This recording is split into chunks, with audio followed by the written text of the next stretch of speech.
ओम शांति।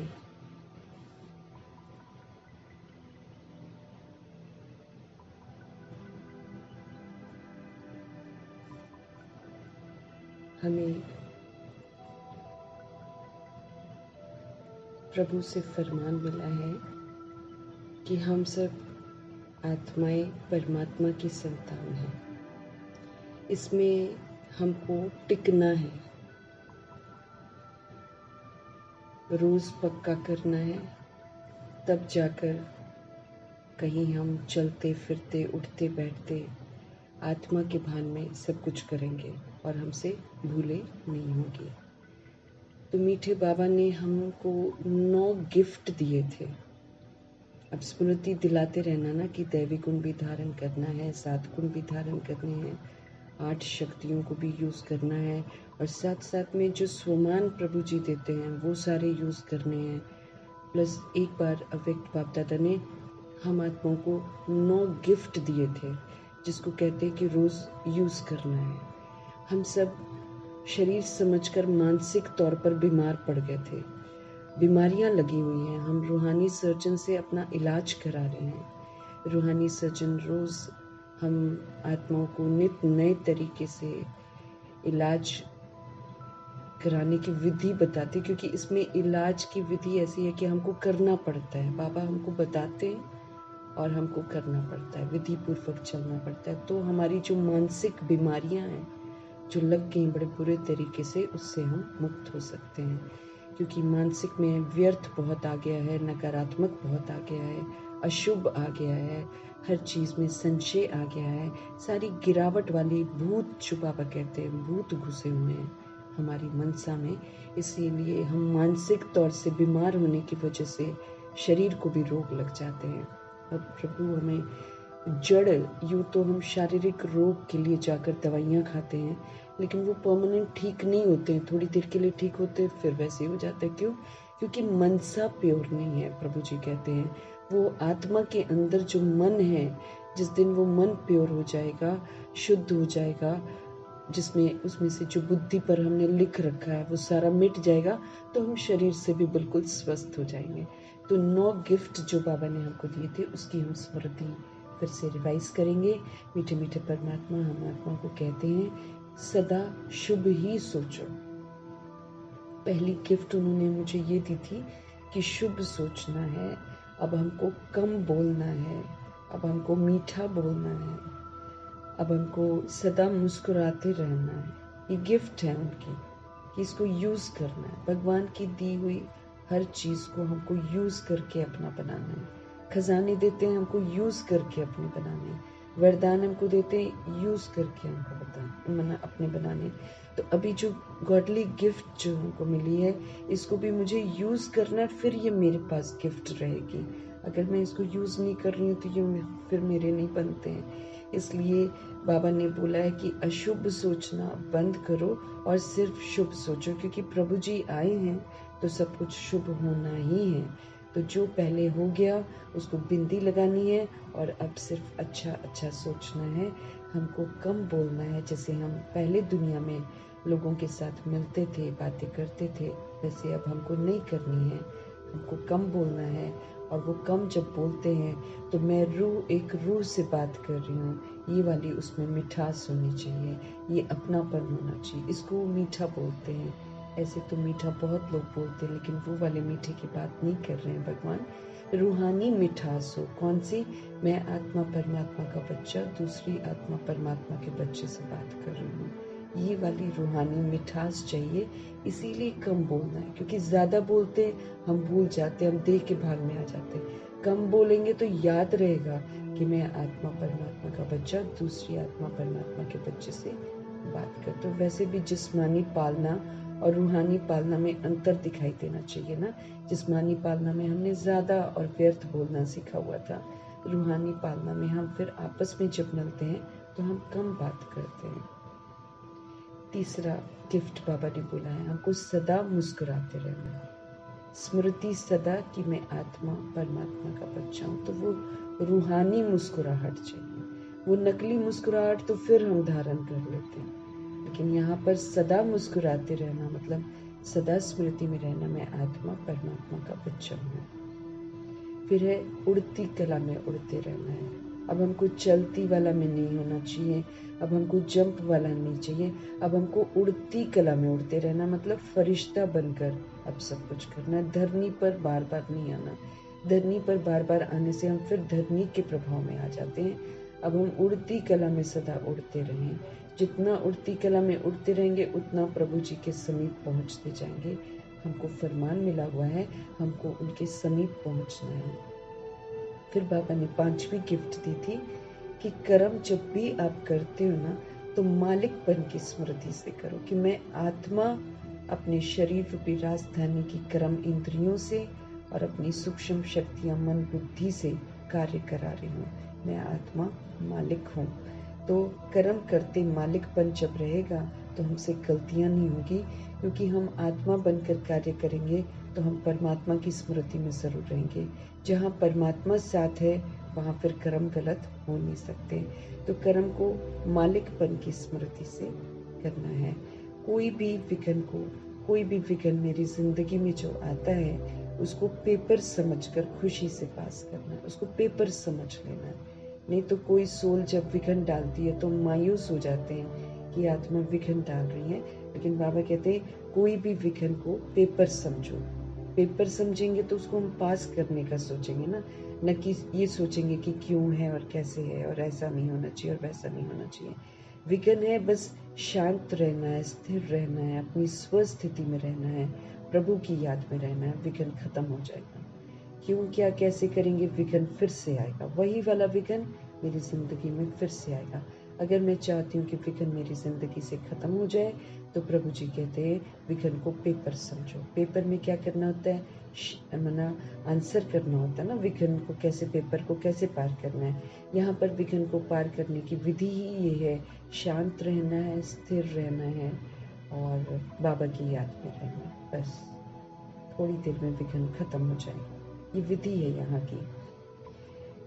फिर कभी भी किसी के व्यर्थ कमजोर संस्कार को देखकर अपना मूड ऑफ नहीं करना है। अब कोई आत्मा व्यर्थ कुछ कर रही है या फिर वो कमजोरी का कोई संस्कार यूज कर रही है, उसके व्यर्थ और कमजोर संस्कार को देखकर मुझे अपना मूड ऑफ नहीं करना है।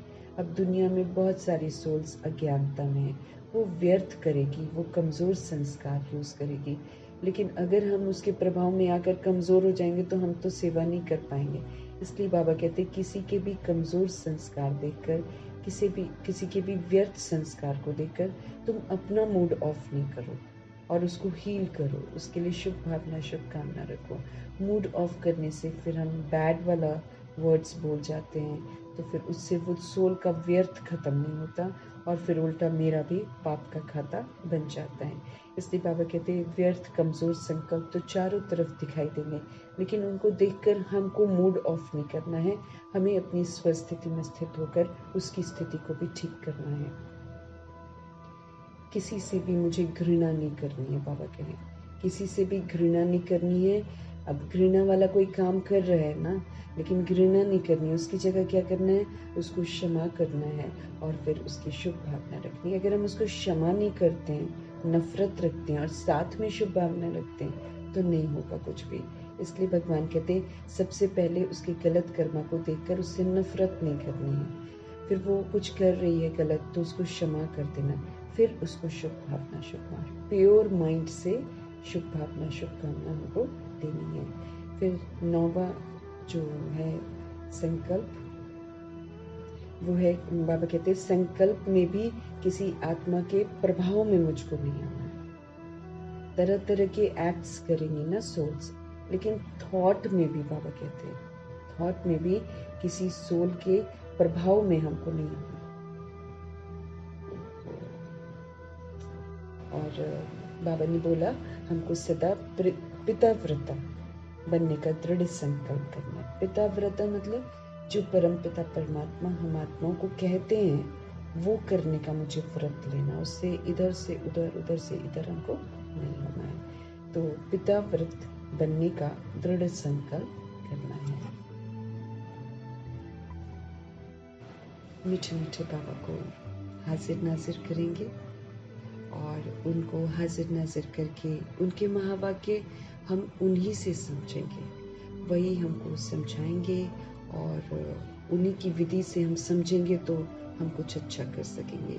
तो हाजिर नाजिर करते हुए मीठे मीठे परमपिता परमात्मा को और ब्रह्मा माँ को और साथ में जो मीठे बाबा के महावाक्य हैं वो सारे आत्मा भाइयों को जो द्वापर युग और कलयुग में आने वाली हैं वो सारी सोल्स को समर्पित करेंगे, प्लस उन सोल्स को भी समर्पित करेंगे जो बाबा को छोड़कर दुर्भाग्यवश विकारी हथियाला बांध करके दूसरी जिंदगी में चले गए। उन्हें भी फिर से काम विकार से वैराग आ जाए और आत्मघात न करके आत्माएं पुनः बाबा के पास आ जाएं, अपने को संवारें, साथ में जिस सोल के साथ बंधे हैं उसको भी संवारने में मदद करें, अपने आप को पापों से मुक्त करें। ये हम दुआएं करेंगे कि उनके मन में फिर से प्रभु प्यार जाग जाए। और साथ में बाबा के वो बच्चे जो इस समय थोड़े से अलबेले हो गए हैं किसी वश, तो वो आत्माएं भी जागृत हो जाएं। प्रभु जी की शक्तियां जो हैं वो पूरे वायुमंडल में फैले, चारों तरफ फैले, सारी सोल्स जागृत हो जाएं, क्योंकि सब कुछ जागना ही है और प्रभु का बनना ही है और प्रभु के साथ सब कुछ जाना ही है। तो इसलिए बाबा की शक्तियां सब तरफ, उनके जो बोल हैं, जो बोल का सार है वो ज़रूर पहुँचे। इन्हीं दुआओं के साथ हम प्रकृति और वायुमंडल और तत्वों के प्रति भी प्रभु जी के महावाक्य की शक्ति पहुँचे, ये दुआ करेंगे। हमारा जो वायुमंडल है वो भी शुद्ध हो जाए, समर्थ हो जाए और हमारी जो प्रकृति है वो फिर से सत्वप्रधान बन जाए।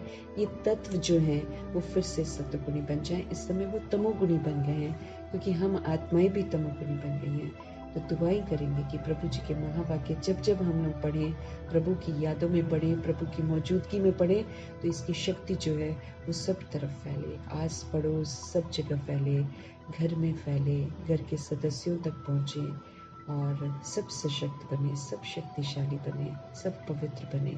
इन्हीं दुआओं के साथ देखते हैं आज हमारे मीठे मीठे परमात्मा इस नई संगम युग की नई सुबह में हम आत्माओं के लिए अपने ज्ञान के भंडार से कौन से ज्ञान के रतन देते हैं, क्योंकि कल वो कह रहे थे कि ज्ञान रतन मैं देता हूँ ताकि तुम आत्माएं रतन बनो।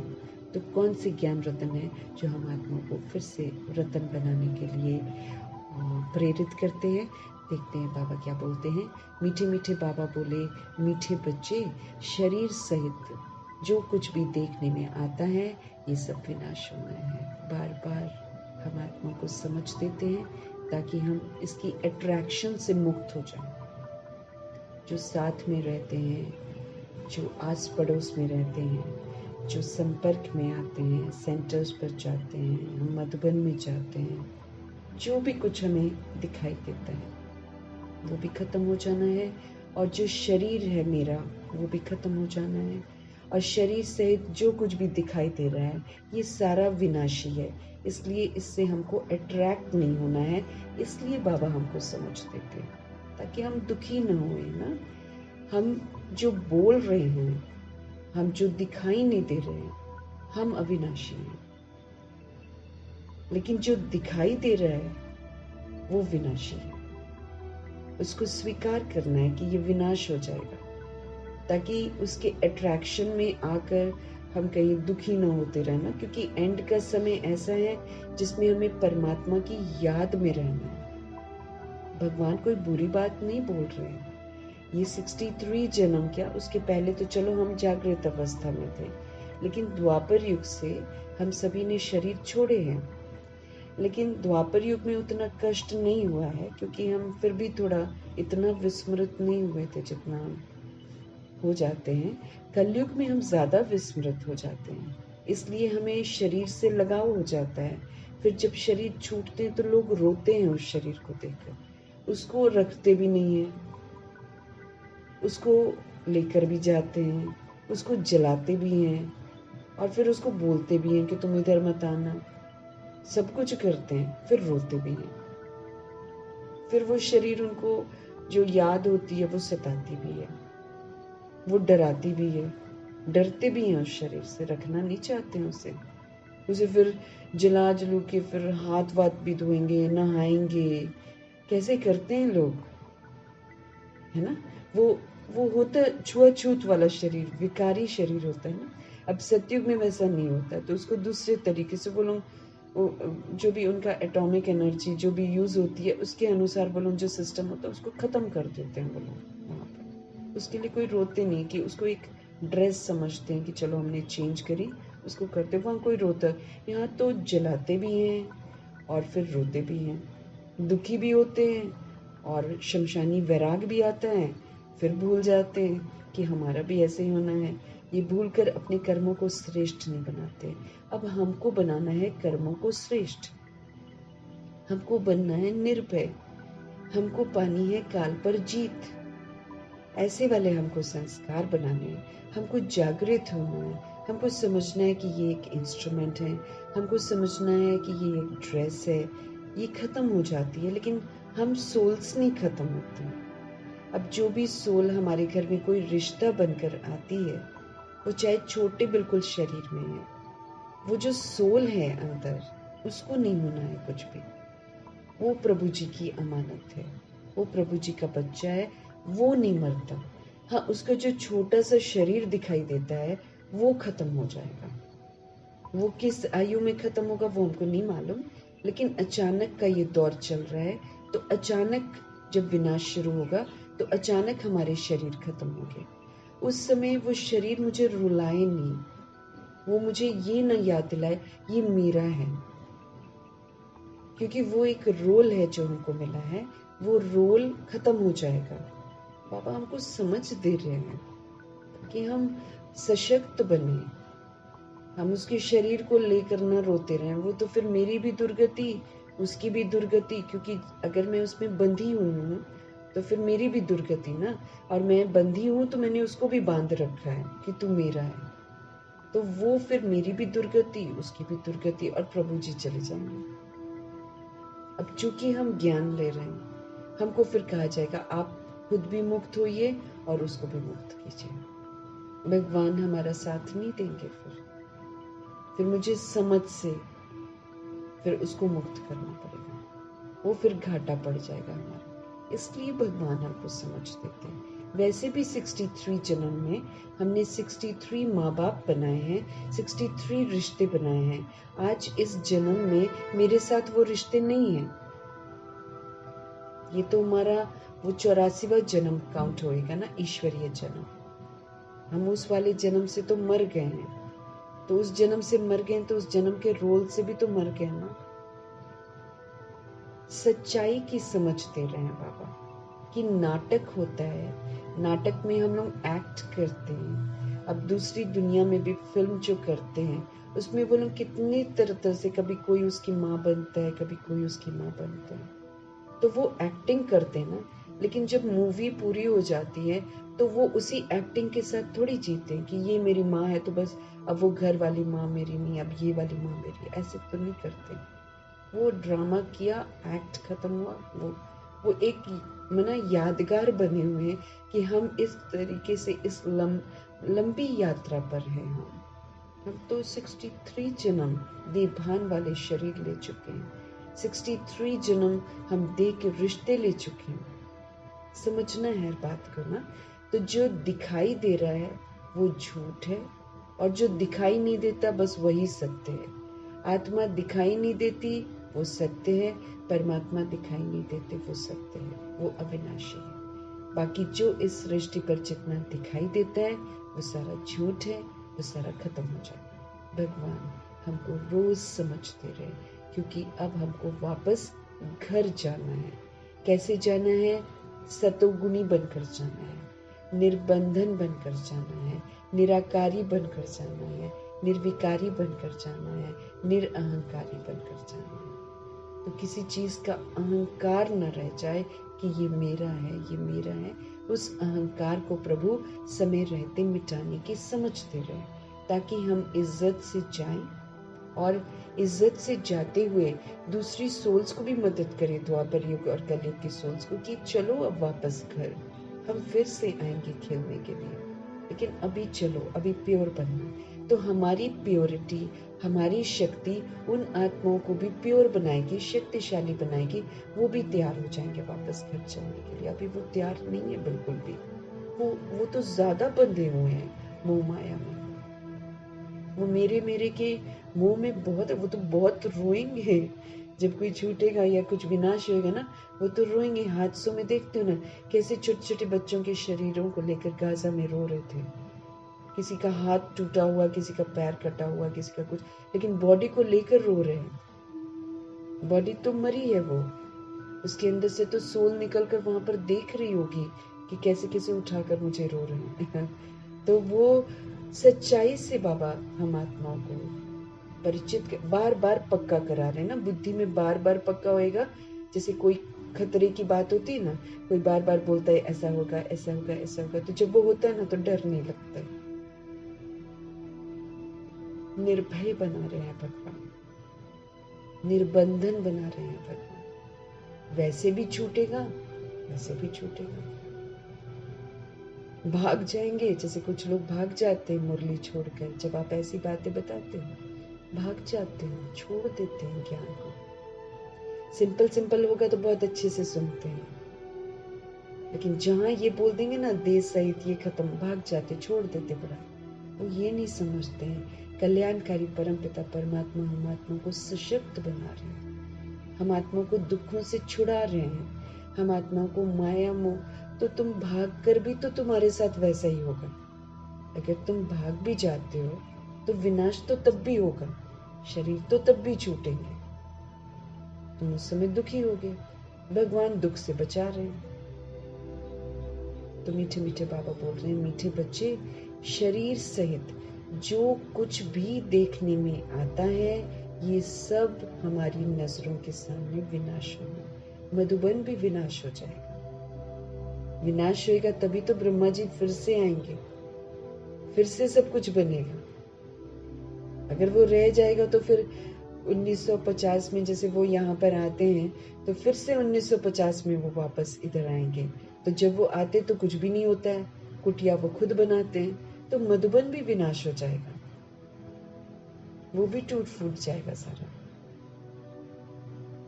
लेकिन बिल्कुल लास्ट में सेवाएं हो जाएंगी तब। तो जो भी दिखाई दे रहा है वो विनाश होना है। प्रजापिता ब्रह्मा जी ने भी शरीर छोड़ा, मम्मा ने शरीर छोड़ा, गुलजार दादी ने शरीर छोड़ा, जनक दादी ने शरीर छोड़ा। हमको भी तो छोड़ना ही है ना। हम कौन से इसमें बैठे रहेंगे? तो हम पढ़ाई छोड़कर भाग जाएंगे तो क्या मेरा परिवार बना रहेगा? क्या छूटेगा तो तब भी, लेकिन दुर्गति कितनी हो जाएगी कि जो करना था वो मैंने किया नहीं। तो सब विनाश होना, उसको एक्सेप्ट करना है और अच्छे के लिए होना है। ये कोई वैसा नहीं है, ये खेल है। अब खेल में खिलौने खराब हो गए सारे के सारे, सारे शरीर रूपी ड्रेस सभी की खराब हो गई, गंदी हो गई, छीछी हो गई है, रोगी हो गई है। अब बाबा निरोगी बना रहे हैं हमको, और एक सतयुग आएगा, सच्चा युग आएगा, सुख होएगा, शांति होएगी, प्रेम होएगा। जानवर जो इतने परेशान हैं मनुष्य आत्माओं से, वो खुश हो जाएंगे। और जो सोल्स जिनको मारा जा रहा है, जिनको किडनैप किया जा रहा है, जिनकी फ्लैश खाई जा रही है, जिन जानवरों को मारा जा रहा है, कैसे उनको गंदे तरीके से मारते हैं, गंदे गंदे बीमारियों वाले हैं वो लोग, तब भी उसको मार के उसकी फ्लैश खा रहे हैं। एक जगह कूड़े का पूरा अड्डा है, उसी के बगल में एक वो कपड़े का वो करके ना पर्दा, इधर वो मुर्गे रखे हुए हैं, उनको मार रहे हैं, और मुर्गे सारे बीमारी वाले दिख रहे हैं। लेकिन खाने की लालसा, मनुष्य ऐसा थोड़ी है, आत्मा ऐसी थोड़ी है। लेकिन आत्मा इस समय बड़ी पतित बन गई है, गंदी बन गई, छीछी बन गई है, गंदे गंदे काम कर रही है। इसका परिवर्तन होना बहुत जरूरी है। हम तो अपने घर में बैठकर खा पी रहे हैं और हम सोच रहे हैं कि नहीं बस ठीक है। नहीं जी, बाहर बेहद में देखो, बाबा कहते कैसे रो रही हैं, कलप रही, कैसे जानवर रोते हैं जब उनको मारा जाता है। क्या उनकी जिंदगी नहीं है? जब गाय का मशीन लगाकर दूध निकालते, क्या उसकी जिंदगी नहीं है? क्या उसको कष्ट नहीं हो रहा है? उसके बच्चे को नहीं देते और बाकी बेचने के लिए लगाते, तो कितना ना अत्याचार हो रहा है दुनिया में। हम खाली अपने लिए थोड़ी सोच सकते हैं, हमको बेहद में सोचना है कि प्रभु जी जब बिल्कुल एक्सट्रीम होना शुरू हो जाता है ना, तब प्रवेश करते हैं ड्रामा में, वरना तो द्वापर में नहीं आते, कलयुग की शुरुआत में नहीं आते हैं, अंतिम 100 वर्षों में आते हैं, जब बिल्कुल दुर्गति में जा रही होती है आत्मा, समझ खत्म हो गई होती है। तो विनाश परिवर्तन है, सृष्टि का परिवर्तन है, अच्छे के लिए है परिवर्तन होने वाला। तो तुम आत्माओं को अब घर लौटना है, बाबा कहें। ड्रामा नहीं इजाजत दे रहा है कि और पाठ चले। ड्रामा तो कह रहा है ये सारे गंदे बन गए हैं। ड्रामा तैयार है विनाश के लिए, प्रकृति तैयार है सब कुछ तोड़ फोड़ करने के लिए। तो बाबा हम आत्माओं के पिता, हम आत्माओं को लेने के लिए आए हैं, क्योंकि आत्मा को यहाँ पर रहने नहीं दिया जाएगा। वो ड्रामा कह रहा है लेकर जाओ इनको, लेकिन अब ऊपर पवित्र धाम है, वहां कैसे लेकर जाएंगे बाबा? इसलिए ये वाला 100 वर्ष का संगम युग चलता है, जिसमें हम अपने अपने समय पर आते हैं। अगर हम लेट आते हैं तो बाबा कहते फास्ट करो, बाबा कहते फास्ट करके भी आप आगे निकल सकते हो। Last so fast, fast so first. तो करो, अब घर लौटना है बाबा कहते। अब खेलते थोड़ी रह जाएंगे, अब खेल रहे हैं दुनिया में भी, तो मनुष्य बच्चे खेलते तो वापस घर लेकर आते कि आप खेलने देते हो बच्चों को सारा समय? लेकर आते ना, तो एक टाइम खत्म होता है तो वापस आना। अब यहाँ तो हम आते हैं तो हम कोई एक दिन के लिए नहीं खेलते हैं, हम तो फिर जो सोल पहली बार आई है वो तो पूरा 84 जन्म लेती है, 83 जन्म, 63 जन्म, जो ये द्वापर युग कलयुग के पूरे लेते हैं हम तो कब से खेल रहे हैं, खेल खेल के एकदम मैले कुचैले अछूत बन गए, अनटचेबल बन गए। तो जब हम अनटचेबल बन जाते हैं तब प्रभु जी आते हैं हमको लेने के लिए। लेकिन ऐसे तो लेकर जाएंगे नहीं, अछूत को तो नहीं लेकर जाएंगे, क्योंकि अछूत आत्मा उड़ ही नहीं सकती है, उसको फिर प्योर बनाते हैं। ऐसे प्योर हमको बनना है, समझना है कि शरीर एक इंस्ट्रूमेंट है जिसको मैं लेती हूँ, ये खराब हो गया है, अब इसको छोड़ना है और पवित्र बनकर फिर छोड़ना है। तो इतने सारे 8000 नहीं, जितने भी करोड़ जो है शरीर है ना, वो सारे शरीर जो है वो सारे खत्म होंगे यहाँ पर, तो उसमें रहने लायक दुनिया थोड़ी हो जाएगी।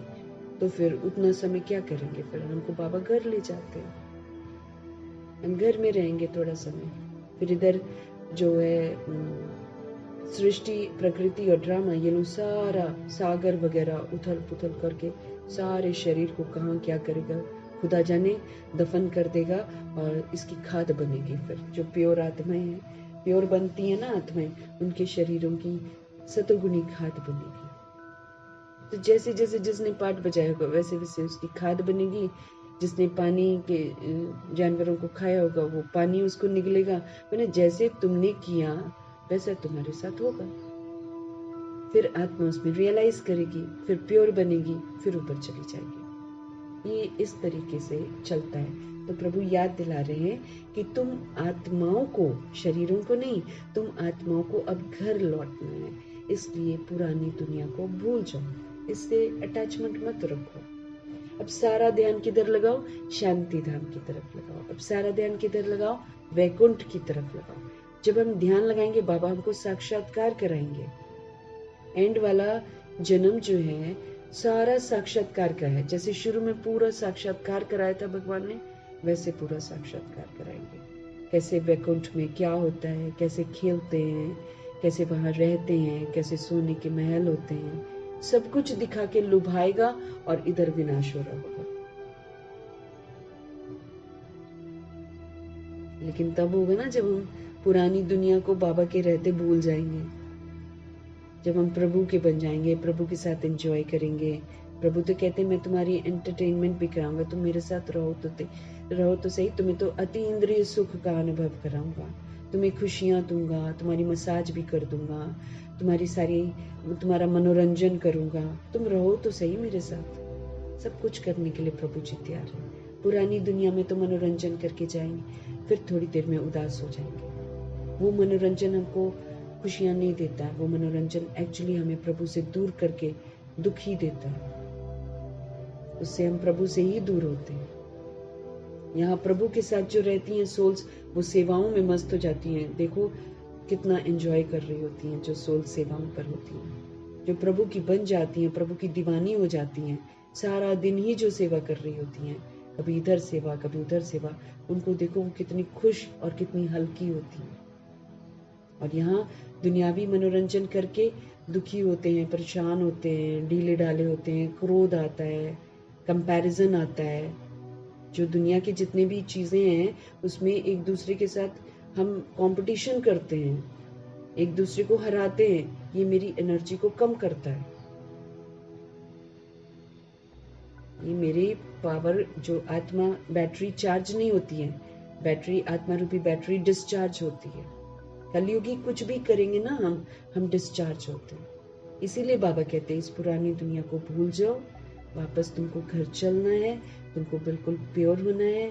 बाकी जितना कुछ दिखाई दे रहा है सब विनाश हो जाना है। इसलिए अब निर्बंधन बनो, निराकारी बनो, निर्विकारी बनो, निरअहंकारी बनो। बहुत सारा होमवर्क मिला हुआ है और फिर बनकर दूसरी सोल्स को भी बनाओ। आज का प्रश्न है, तुम बच्चे किन शब्दों में सभी को बाप का मैसेज सुना सकते हो? तुम बच्चे किन शब्दों में सभी को बाप का मैसेज सुना सकते हो? बाबा कहे सभी को सुनाओ कि बेहद का बाप बेहद का वर्षा देने के लिए आए हुए हैं। अब हद के वर्षे का समय पूरा हुआ, अर्थात भक्ति पूरी हो गई। अब रावण राज्य समाप्त होता है। बाप आए हुए हैं तुम्हें रावण 5 विकारों की जेल से छुड़ाने के लिए। हम सभी जेल में बंद हैं। जब तक हमारे अंदर देह का अभिमान है, जब तक हमारे अंदर काम क्रोध लोभ मोह अहंकार का अंश है, तब तक हम रावण की जेल में हैं, तब तक हम प्रभु जी के नहीं हैं। ये पुरुषोत्तम संगम युग है। बाबा छुड़ाने आते हैं, तो छुड़ाने आने के लिए बाबा वही बोलते हैं, हिम्मत रखो तुम, तो मैं तुम्हारी मदद करूं। उससे बाहर आना है, रावण की कैद से मुझे बाहर आना है। ऐसा नहीं बाबा ब्लेसिंग देगा और मैं बाहर आ जाऊंगी, नहीं। समझ से मुझे रावण पने को छोड़ना है। तो 5 विकारों की जेल से छुड़ाते हैं भगवान। कैसे? समझ देकर। समझ दे रहे हैं कि ये पुरुषोत्तम संगम युग है, इसमें तुम्हें पुरुषार्थ करना है। और विधि निराली है प्रभु जी की। क्या कहते हैं? दैवी गुणों वाला बनना है। दैवी गुणों को यूज करने की हिम्मत चाहिए। मेरे अंदर रावण बैठा है बुद्धि में, मैंने उस रावण को बहुत यूज किया हुआ है। वो घर बनाकर बैठा हुआ है अंदर बुद्धि में, आत्मा के अंदर जो बुद्धि है, शरीर वाली बुद्धि में, आत्मा के अंदर मन बुद्धि जो है ना, उसमें रावण घर बनाकर बैठा हुआ है। उसको निकालना है। उसकी कैद में हूं मैं आत्मा। मैं आत्मा अपने ही शरीर, अपने ही कर्म इंद्रियों, अपने ही मन बुद्धि की गुलाम बनकर बैठी हूं। बाबा हम आत्मा को स्वतंत्र करने आए हैं। मैं आत्मा स्वतंत्र हूं, शक्तिशाली हूं, मैं पवित्र हूं, मैं शांत हूं, मैं ये मेरी ओरिजिनलिटी है। ये मेरी सारी ओरिजिनलिटी मेरे पंख हैं जिससे मैं उड़ सकती हूँ। उन सारे पंखों को इसने रावण ने एकदम अपनी कैद में ले रखा है। अब बाबा मुझे समझ देते। रावण से छुड़ाने आए ना, तो बाबा कहते तुम्हें पुरुषार्थ करना है, दैवी गुणों वाला बनना है। तुम दैवी गुण यूज करो। तुम जितना दैवी गुण यूज करोगे वो पक्के होते जाएंगे, रावण वाला सारा बैड निकल जाएगा। जब हम अच्छा बनेंगे ना, रावण भाग जाएगा। जब हम पवित्र बनेंगे, अपवित्रता भाग जाएगी। जब हम शांत रहेंगे तो अशांति भाग जाएगी। जब हम सदा सुखी रहेंगे तो दुख भाग जाएगा। जब हम सदा प्रेम स्वरूप रहेंगे तो नफरत भाग जाएगी। जब हम सदा शक्तिशाली रहेंगे बाबा के कहने के साथ, तो शक्तिहीनता भाग जाएगी। जब हम शुद्ध अभिमान में आ जाएंगे कि मैं आत्मा परमात्मा का बच्चा हूं, उसमें टिक जाएंगे तो देह का अहंकार भाग जाएगा। ये विधि है, बाबा कहते हैं। अच्छाई को बुराई के साथ नहीं भगा पाएंगे हम। वो तो 63 जन्म में जब लड़ाइयां शुरू हुई हैं तो नफरतों ने क्या किया है, कंगाल बना दिया। बाबा ने कहा आज भी आत्माएं शरीर को खत्म करने के लिए तैयार है, तरह तरह की चीजें बनाकर बैठी हैं। वो देह को देखकर देह से दुश्मनी करती हैं और उसको खत्म कर रही हैं। रूह को वो खत्म नहीं कर पाती हैं, लेकिन वो समझ नहीं पाती हैं कि हम रूह हैं, हम एक ही बाप के बच्चे हैं। तो हमको समझदार बनना है, हमारी समझ फिर उन तक पहुंच जाएगी और आखिरी में वो भी जग जाएंगे। तो अच्छाई के साथ हम बुराई को खत्म कर सकते हैं। बाबा हमको ये समझ देते हैं कि तुम पवित्रता को धारण करो तो अपवित्रता रूपी रावण भाग जाएगा। अच्छाई पर कंसंट्रेट करने को बोलते हैं बाबा। मम्मा बाबा ने अच्छाई पर कंसंट्रेट किया था, राम सीता ने बुराई को खत्म करने पर कंसंट्रेट किया, इसलिए वो हार खा गए। क्योंकि जितना वो कोशिश कर रहे थे बुराई को हराएं, उतना ही बुराई और आती जाती है, तो वो फेल होते रहते हैं। इसलिए वो एंड में भी बड़ी मुश्किलों से पास होते हैं। यहाँ मम्मा बाबा कोई मुश्किल से पास नहीं हुए, वो युद्ध करते हुए पास हुए। तो देखो राम के नाम पर युद्ध होना है, कितना खून बहेगा। यहाँ लक्ष्मी नारायण ने युद्ध ही नहीं किया, इन्होंने भगवान का कहना माना। बस बाबा ने बोला ऐसे करो ऐसे करो, अपने को आत्मा समझो, उन्होंने आत्मा समझा। सबको आत्मा रूप में देखो, सबको आत्मा रूप में देखो। शांत रहो शांत रहे, पवित्र रहो पवित्र रहे, सुखी रहो सुखी रहे, प्रेम स्वरूप रहो प्रेम स्वरूप रहे। ये रहे, उनकी बुराइयां कब खत्म। उन्होंने फाइट ही नहीं किया बुराइयों से, उन्हें अच्छाइयों को यूज किया।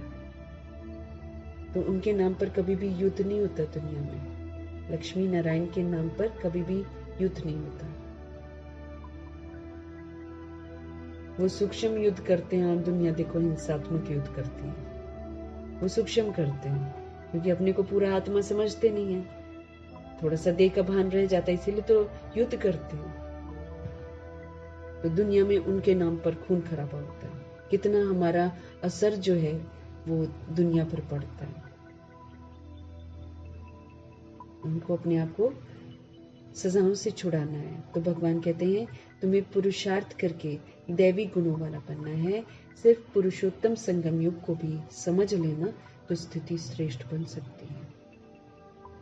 सिर्फ पुरुषोत्तम संगम युग को भी अगर हम याद रखें ना कि ये पुरुषोत्तम संगम युग है, इसमें आत्मा परमात्मा का मिलन का मेला लगा हुआ है। उन्हीं की मौजूदगी में मैं आत्मा उत्तम बन सकती हूँ और सभी पुरुषों में उत्तम बन सकती हूँ, है ना। सभी आत्माओं में उत्तम बन सकती हूँ, लक्ष्मी नारायण के घराने में जा सकती हूँ। बाबा कहते अगर हमको ये भी याद रहेगा ना तो हम अपने पुरुषार्थ करने पर ध्यान रखेंगे, हमारी स्थिति श्रेष्ठ बन जाएगी। नहीं तो हम कलयुग को देखते रहेंगे और हमारी स्थिति कमजोर ही रहेगी। फिर बाद में पश्चाताप करेंगे ना, क्योंकि हमको एक सेकंड भी वेस्ट नहीं करना है। एक सेकंड भी प्रभु जी का खजाना है।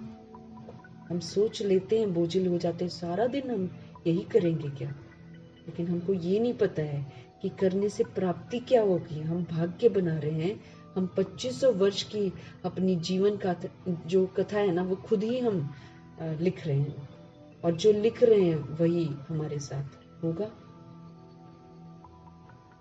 सारी जन्म पत्री हम खुद बना रहे हैं। अगर श्रीमत पर चल रहे हैं तो वो सारे ग्रहों से मुक्त जन्म पत्री होगी, और अगर श्रीमत पर नहीं चल रहे हैं तो ग्रहचारी भी लगे जा रही है। इसलिए बाबा कह रहे हैं कि अगर कोई ये समझ लेना कि ये पुरुषोत्तम संगम युग है और इसमें मुझ आत्मा को पुरुषोत्तम बनना है, सभी पुरुषों में उत्तम बनना है, तो मेरी स्थिति कैसी बन जाएगी, श्रेष्ठ बन जाएगी। हम आज की जितनी भी सोल्स हैं जो पुरुषार्थ कर रही हैं, हम उनको नहीं देखेंगे। वो भले खाए पिए चाहे कुछ करें, वो उनका अपना पाठ है। हम सतो प्रधान पुरुषार्थ करने वाले प्रजापिता ब्रह्मा को देखेंगे। उन्होंने कभी भी एक सेकंड वेस्ट नहीं किया। उन्होंने कभी भी एक सेकंड के लिए भी कलयुग को नहीं देखा। कलयुग को उन्होंने लात मार दी थी, है ना, पीट कर दी थी। देखना ही नहीं है कलयुग, यूज ही नहीं करना है कलयुग। तो बाबा कहे अगर याद रहे ना कि सब पुरुषों में उत्तम लक्ष्मी नारायण के घराने में वैकुंठ सचखंड में जा सकते हैं, तो बाबा कहते स्थिति एकदम श्रेष्ठ बन जाएगी। क्योंकि फिर हम सारा ध्यान तो उत्तम बनने में लगा देंगे ना। 7 गुणों को यूज करेंगे, 36 गुणों को यूज करेंगे, उसके अतिरिक्त भी गुण जो बाबा हमको बताते हैं उसको हम यूज करेंगे, अष्ट शक्तियों को हम यूज करेंगे, कर्म इंद्रियों पर जीत प्राप्त करेंगे, सारे कार्मिक बॉन्डेजेस को चुकतू कर देंगे, स्वदर्शन चक्रधारी बनकर शंख ध्वनि करके श्रेष्ठ कर्म करके, ऐसे करके सारा ध्यान मेरा इधर रहेगा ना, तो मैं समय को सफल कर रही हूँ ना। एक भी सेकंड हम कलयुग में बिता नहीं सकते प्रभु के अनुसार, अगर हम अपना भला चाहते हैं तो। नहीं चाहते हैं तो फिर हमारी मर्जी है, क्योंकि जो हम करेंगे उसका भुगतान तो हमको करना पड़ेगा। क्योंकि फिर हम टाइम वेस्ट जब करते हैं तो द्वापर युग और कलयुग की सोल्स भी यही सीखती हैं, वो प्रभु से नहीं जुड़ती, फिर उनका कष्ट भी हमारे ऊपर होता है। इसलिए बाबा, हमारे कल्याणकारी बाबा हम आत्माओं को समझ देते हैं कि क्या करना है और क्या नहीं करना है। ओम शांति। तो सतो प्रधान पुरुषार्थी जो थे प्रजापिता ब्रह्मा, उनको देखना है बस, कैसे उन्होंने पुरुषार्थ किया। अगर हम उसको फॉलो कर लेंगे तो हम पुरुषोत्तम बन जाएंगे। अब रूहानी बच्चे क्या कर रहे हैं? अब हम बाबा के बच्चे बने तो कौन बच्चे हो गए? रूहानी बच्चे हो गए। अब हम अपने को शरीर नहीं समझकर रूह समझेंगे और रूह समझकर रूह को देखेंगे। तो बाबा पूछ रहे हैं अब रूहानी बच्चे क्या कर रहे हैं? अव्यभिचारी याद में बैठे हैं, एक की याद बस, और कुछ न याद आए मुझे, क्योंकि वो मेरे लिए कुछ और याद मेरी दुर्गति कर देगा, मुझे भगवान से बिल्कुल दूर कर देगा, मुझे वैकुंठ के वर्षे से वंचित कर देगा, नहीं मिलेगा वैकुंठ का वर्षा। और ये वाली दुनिया ये तो विनाश हो जाएगी, तो न तो इधर के रहे न उधर के रहे, तो कितनी सजा खाएंगे धर्मराजपुरी में। फिर नफरत आएगी सारी चीजों से ना, क्योंकि नफरत वाला ही वायुमंडल होगा। अव्यभिचारी याद में बैठे हैं, एक की याद। एक होती है अव्यभिचारी याद, दूसरी होती है व्यभिचारी याद, बहुतों की याद। उसको याद किया, उसको याद किया, कोई जगह को याद किया, कोई चीज को याद किया, वो व्यभिचारी याद है। उसमें फिर हम परमात्मा को याद नहीं कर सकते। अव्यभिचारी याद अथवा अव्यभिचारी भक्ति जब पहले शुरू होती है तो सब शिव की ही पूजा करते हैं। जब ब्रह्मा जी भक्ति शुरू करते हैं तो एक की भक्ति शुरू करते हैं और वो शिवलिंग की ही होती है। वो शिवलिंग बनाते हैं, सोमनाथ का टेम्पल बनाते, कितना बड़ा टेम्पल और कितना रिच टेम्पल था। तो सब शुरू में बाबा कहते शिव की ही पूजा करते हैं। ऊंचे ते ऊंच भगवान शिव ही तो है, वो बाप भी है, वो फिर टीचर भी है, वो हम आत्माओं को पढ़ाते भी हैं। क्या पढ़ाते हैं? मनुष्य से देवता बनने की पढ़ाई पढ़ाते हैं, कोई छोटी मोटी चीज तो पढ़ाते नहीं। जब मनुष्य से देवता बनाते हैं तो हम कलयुग में नहीं जी सकते हैं। अगर हम कलयुग में जीते हैं तो फिर हम तो कलयुग बना रहे हैं अपने लिए, फिर मेरे को सतयुग में थोड़ी एंट्री मिलेगी। तो बाबा क्या पढ़ा रहे हैं? बाबा मनुष्य से देवता बनने की पढ़ाई पढ़ा रहे हैं। देवता से मनुष्य बनने में तुम बच्चों को 84 जन्म लगे।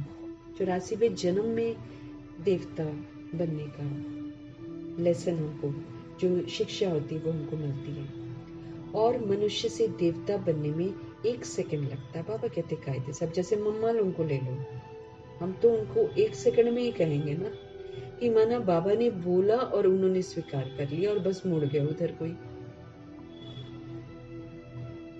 कलयुग को नहीं देखा, लोगों को नहीं देखा, चीजों को नहीं देखा, किसी चीज को नहीं देखा। 1 सेकंड में बाबा कहते 1 सेकंड लगता। वो तो कहेंगे, उनके लिए तो हम लोग कहेंगे मनुष्य से देवता बनने में 1 सेकंड लगता है, क्योंकि उसके बाद उन्होंने आसुरीपन यूज ही नहीं किया। भले वो कंप्लीट हुए हैं 14 वर्ष की तपस्या के बाद, जो तप किया, माना टोटल 33 वर्ष और 31 वर्ष ना, 33 वर्ष में ब्रह्मा जी ने और 31 वर्ष में मम्मा जी कंप्लीट हो गई और अव्यक्त बनकर, फरिश्ता बनकर बाबा के मददगार बन गए। लेकिन जब उनको पता चलता है तो 1 सेकंड में उनको यकीन हो जाता है कि मैं लक्ष्मी हूँ, तो वो लक्ष्मी बनकर ही पाठ बजाती है पूरा का पूरा। उनको जगदम्बा कहा जाता है तो वो जगदम्बा बनकर ही पाठ बजाती है। वो जो बाबा कहते हैं वो स्वीकार कर लेती हैं, तो 1 सेकंड में बन गई ना। तो बाबा कहते हैं मनुष्य से देवता बनने में 1 सेकंड लगता है। ये तो बच्चे जानते हैं, हम बाप की याद में बैठे हैं। वो हमारा टीचर भी है तो शिव बाबा हमारा सदगुरु भी है। योग सिखाते हैं कि एक की याद में रहो। योग मतलब एक को याद करो और हमेशा एक को ही याद करो और किसी को याद नहीं करना है, क्योंकि सारे के सारे लोग डिस्चार्ज हैं, शक्ति नहीं है। खान पान सभी के गंदे हैं, सोच सबकी गंदी है, मूवीज देखते हैं, सीरियल्स देखते हैं, गंदी बातें करते हैं, गंदी राहों पर चलती हैं। सोल्स ऐसी हैं, उनका हम संग करेंगे तो क्या होएगा? संग दोष लगेगा ही लगेगा। उनकी जिंदगी माया ऐसा मैं अनुभव कराएगी जैसे कि बड़ी फ्लावर ही है, बहुत अच्छी है, फंसा देगी उसमें और भगवान से दूर कर देगी। इसलिए बाबा हमेशा कहते हैं उसको पीठ कर दो, वो माया है। तो योग सिखाते हैं कि अब एक की याद में रहो। वो खुद कहते हैं, हे आत्माओं, हे बच्चे, देह के सब संबंध अब छोड़ो, अब वापस जाना है। मेरा ये, मेरा वो, कोई नहीं जाएगा ऊपर। रोल ऊपर नहीं जाएगा, वो रोल है ड्रामा का। समझ दे रहे हैं भगवान। हे आत्माओं, हे बच्चे, देह के सारे संबंधों को अब छोड़ो। बहुत जन्म संबंध हमने, कोई एक जन्म की खेल थोड़ी कर रहे हैं हमने। देह के भान में 63 जन्म हमने खेल खेले, खेलते ही तो आ रहे हैं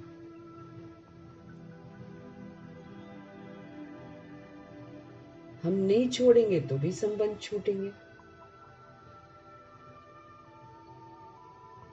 हम बाबा से बेमुख होएंगे और कोशिश करेंगे इधर उधर दिमाग लगाएं और हम वो करें जो हमको करना है, हम अपना ही घाटा कर रहे हैं ना।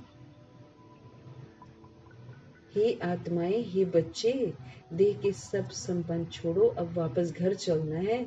शरीर ऊपर जाएंगे नहीं, शरीर का रोल ऊपर जाएगा नहीं, आत्मा प्योर होकर ऊपर जाएगी। प्योर नहीं होगी तो ऊपर उड़ नहीं पाएगी। बाबा ये समझ दे रहे हैं कि भाई तुम उड़ नहीं पाओगे और धर्मराजपुरी खौफनाक है, उसमें फंस जाओगे, फिर कौन बचाएगा तुमको? क्योंकि बाबा तो चले जाएंगे। 8 पेपर एक साथ होंगे।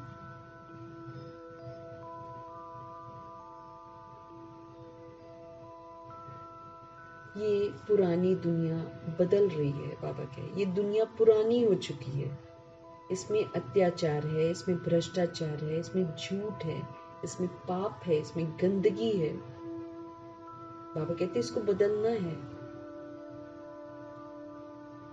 ये पुरानी दुनिया बदल रही है, अभी हमको यहाँ रहना नहीं है। बाबा कहे पुरानी दुनिया के विनाश के लिए ही ये बारूद आदि बना है। बाबा आकर हमको बता रहे हैं, ऊपर से आकर बाबा हमें बता रहे हैं कि ये जो साइंस घमंडी आत्माएं हैं, इन्होंने बारूद बना रखे हैं, तरह तरह की चीजें बना रखी हैं जिससे सभी को खत्म कर देंगे। वो शरीरों को खत्म करना है, वो आत्मा को तो खत्म नहीं करेंगे।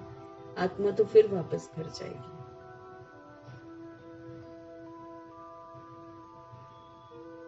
अब चूंकि वो द्वापर युग और कलयुग की सोल्स जो हैं, वो हम आत्माओं को देखकर खराब होती हैं, इसीलिए उनकी विधि है ये बारूद और बॉम्ब से मर जाना, क्योंकि इससे झट से मर जाएंगे वो लोग, उनके शरीर झट से मर जाएंगे।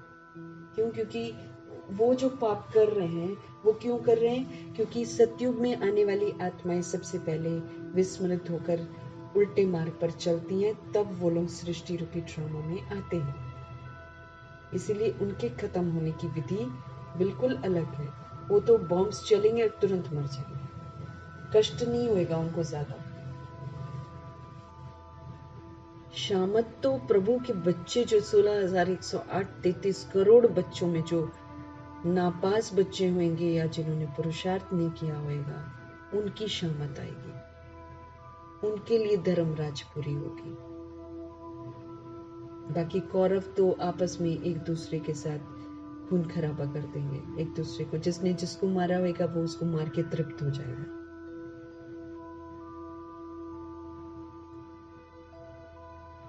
आत्मा तृप्ति तब होती है।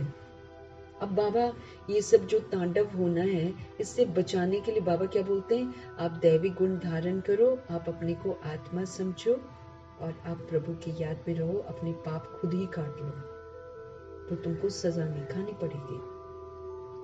मैं तुम्हें अपने साथ ले जाऊंगा, क्योंकि तुम पवित्र बन जाओ, क्योंकि आत्मा को पवित्र बनना है। ये पवित्र बनने का समय है, दूसरों को भी पवित्र बनने का संदेश देना है। अगर हम उनके संग रहते हैं और उनके वो जैसे करते हैं, तो मैं आत्मा तो अपवित्र बन रही हूँ और मैं उसको भी मदद नहीं कर रही हूँ। मुझे मालूम है, लेकिन मैं उसको मदद नहीं कर रही हूँ। तो ये तो फिर छल कपट हो गया। ये तो हम अपने को भी धोखा दे रहे हैं, दूसरी सोल को भी धोखा दे रहे हैं, उसको हम आत्मा भाई नहीं समझ रहे। ये श्राप लग जाएगा हमको अगर हम पुट्ठे काम करेंगे तो। बाबा कहे ये पुरानी दुनिया है, ये बदल रही है, अभी यहाँ पर रहना नहीं है। हम आत्माओं से बात कर रहे हैं, वो बॉडी से नहीं बात कर रहे हैं, हम आत्माओं से बात कर रहे हैं। अभी आपको यहाँ रहना नहीं है। बाबा तो बचाने के लिए आए कि चल लो तुम लोग मेरे साथ, ना लगे तुम लोग को यहाँ का सेक। अभी यहाँ रहना नहीं है। पुरानी दुनिया के विनाश के लिए ही तो बारूद बनाए हुए, बॉम्ब्स बनाए हैं, यूज करने के लिए बनाए हैं ना। नेचुरल कैलामिटीज जो होनी है, बाबा कहते वो भी मदद करती है। प्रकृति जो आपदाएं लेकर आती है, वो भी मदद करती है इस दुनिया को खत्म करने के लिए। इतना फर्नीचर है, इतना विस्तार है यहाँ का, इतना लोगों ने इतना कुछ बना रखा है, वो सारा साफ हो जाएगा एकदम, सृष्टि बिल्कुल न्यू बन जाएगी। तब तो देवता उतरेंगे।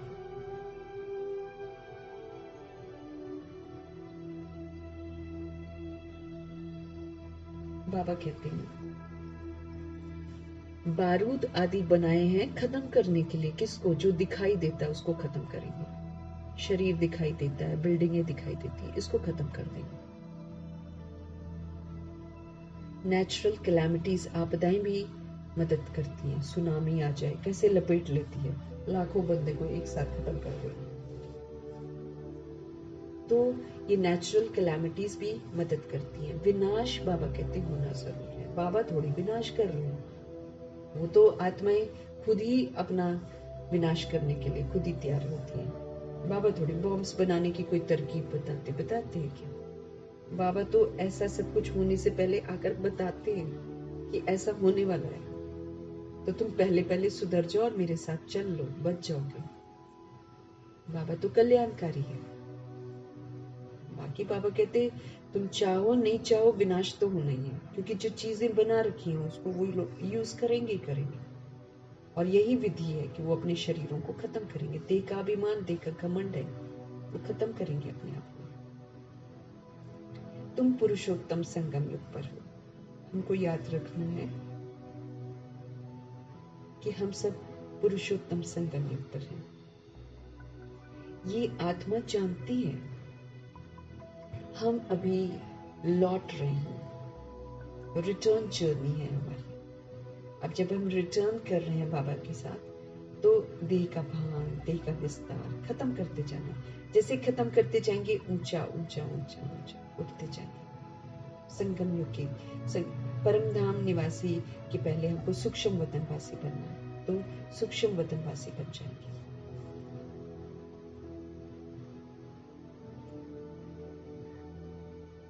आत्मा समझती है हम अभी लौट रहे हैं, इसलिए बाप कहते हैं इस पुरानी दुनिया और ये पुरानी देह, इसको छोड़ना है। बाबा कहते हैं दुनिया को भी छोड़ना है, देह को भी छोड़ना है। तो इससे प्रीत मत लगाओ। देह सहित जो भी इस दुनिया में देखने में आता है, ये सब विनाश हो जाना है।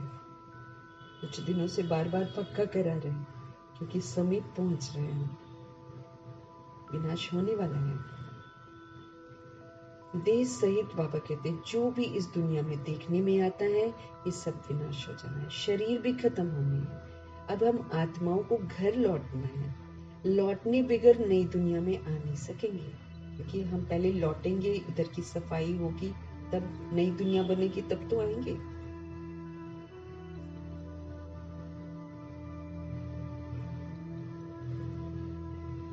बाबा कहिए लौटने बगैर नई दुनिया में आ नहीं सकेंगे।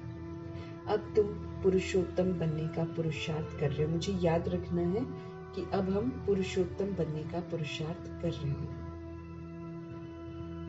पुरुषोत्तम है ये देवताएं, देवताएं पुरुषोत्तम है। सबसे ऊंच है निराकार बाप। फिर मनुष्य सृष्टि में आओ तो इसमें है ऊंच देवता। वो भी मनुष्य हैं, परंतु दैवी गुण वाले मनुष्य हैं। फिर वही आसुरी गुणों वाले बन जाते हैं। 2500 वर्ष के बाद धीरे धीरे धीरे धीरे उनमें आसुरी गुण आ जाते हैं। 20 शरीर पहले बदले, उसके बाद फिर और भी शरीर बदलते बदलते वो आसुरी गुणों वाले बन जाते हैं। अभी फिर बाबा कहते आसुरी गुणों से दैवी गुणों में जाना पड़े। अभी मीठे बाबा कहते हैं फिर से आसुरी गुणों से हमको दैवी गुणों में जाना पड़े। तो कितना मेहनत है, दैवी गुण धारण करने का कितना सारा दिन हमारा पुरुषार्थ बहुत चाहिए, क्योंकि हर दैवी गुण धारण करने के लिए कम से कम 60-70 पेपर 100 पेपर जरूर देने हैं कम से कम। इसलिए बाबा बोलते बहुत काल का पुरुषार्थ, उसको बोलते बहुत काल, कि जब हम दैवी गुण धारण करते हैं तो परीक्षाएं जरूर होती हैं। जैसे कल मैंने सुना, वो मैंने कुछ आत्माओं ने प्रकाश मणि दादी से पूछा कि समर्पण किसको कहते हैं। दादी ने समझाया समर्पण का मतलब होता है युद्ध का मैदान। कितना सही जवाब दिया। समर्पण प्रभु को होना मतलब युद्ध का मैदान। युद्ध में आ गए। किसके साथ युद्ध है? अपने साथ ही युद्ध है। अपनी ही कमी कमजोरियों को निकालते हैं ना हम लोग, तो मेरा अपने साथ युद्ध शुरू हो जाता है। भगवान को समर्पण होना मतलब युद्ध के मैदान में आ जाना। कमी कमजोरियां मुझे कहेंगी कमी कमजोरियों को यूज कर, बाबा कहते दैवी गुण यूज करो, क्योंकि समर्पण हुए तो प्रभु की श्रीमत प्रमाण चलना है। इतना सही है। मैंने प्रकाश मणि दादी शॉर्ट में आंसर देती थी, लेकिन गजब के देती थी। उन्होंने भी युद्ध किए हैं अपने आप से, अपना अनुभव वो लोग भी सुनाते हैं।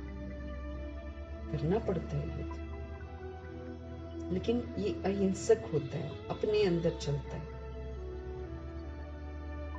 बाबा कहते अब फिर से आपको आसुरी गुणों से दैवी गुणों में जाना पड़े, तो दैवी गुण यूज करने। अगर हम आसुरी गुणों को निकालने लगेंगे, हम इसी को निकालते ही रह जाएंगे और समय खत्म हो जाएगा।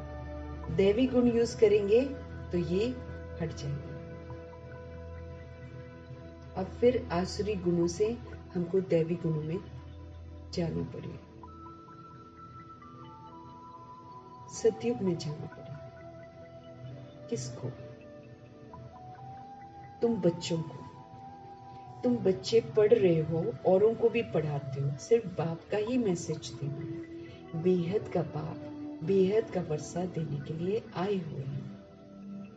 अब हद का वर्षा पूरा हो जाता है। जो हद का मिलता है, शरीर के बाप का मिलता है, ये तो किसी को मिलता है नहीं, लेकिन लोग सोचते हैं कि शरीर का वर्षा को किसी का रहता है क्या? हर कोई छोड़कर चला जाता है।